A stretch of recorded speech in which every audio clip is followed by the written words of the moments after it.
Start.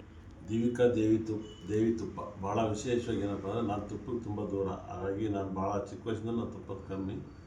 ಆದರೆ ಇತ್ತೀಚೆಗೆ ಒಂಚೂರು ತಿಂತೀನಿ. ಹಾಗಾಗಿ ಇವತ್ತು ಈ ತುಪ್ಪವನ್ನು ತಿಂದೆ. ನಾನು ಫಸ್ಟ್ ಒಂದು ಶಾಂಪಲ್ ಕೊಟ್ಟರು, ಖಾಲಿ ಆಯಿತು. ನಾನು ತಿಂದರೆ ಸರಿಯಾಗೆ ತಿಂತಿಲ್ಲ, ತಿನ್ನೋಕ್ಕಿಲ್ಲ. ನಾನು ಹೋಟ್ಲಿಗೆ ಹೋದ್ರು ಹಂಗೆ, ಯಾವುದೇ ಹೋಟ್ಲಿಗೆ ಹೋದ್ರು ತಿಂದರೆ ಸರಿಯಾಗಿ ತಿಂತಿಲ್ಲ, ಹೋಗೋದಿಲ್ಲ, ಈಗ ಬೇಡಪ್ಪ ಅಂತೀನಿ. ಆ ಥರ ನಂದು ತಿಂದಮೇಲೆ ಈ ತುಪ್ಪನ ಇನ್ನೂ ಮತ್ತೆ ತರಿಸ್ಕೊಂಡೆ. ಹಾಗಾಗಿ ಈ ತುಪ್ಪ ದೀವಿಕಾ ದೇಶಿ ತುಪ್ಪ ತುಂಬ ಚೆನ್ನಾಗಿದೆ, ಅದ್ಭುತವಾಗಿ. ಇದು ವಿತ್ ನಾಟಿ ತುಪ್ಪ, ಭಾಳ ವಿಶೇಷವಾಗಿ ನಾಟಿ ತುಪ್ಪ. ಹಾಗಾಗಿ ನಮ್ಮ ಕನಕಪುರ ಕ್ಷೇತ್ರದ ಆಜು ಬಾಜಲ್ಲಿ ಹಸಿ ತುಪ್ಪಗಳನ್ನ ಅದನ್ನೆಲ್ಲ ಕಲೆಕ್ಟ್ ಮಾಡ್ತಿದ್ದಾರೆ.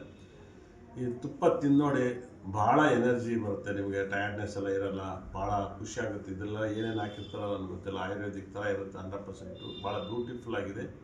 ಈ ತುಪ್ಪ ತಿಂದ್ಮೇಲೆ ಮತ್ತೆ ತಿನ್ಬೇಕು. ನಮ್ಮ ಸ್ಟಾಫ್ ಊಟ ಕೇಳಿದೆ 100%. ಊಟ ಕೊಟ್ಟರೆ ಹಾಕಿದ್ದು ತಿನ್ನೋದು, ಅಷ್ಟೊಂದು ತಿನ್ಕೊಂಬಿಟ್ಟಿದ್ದು.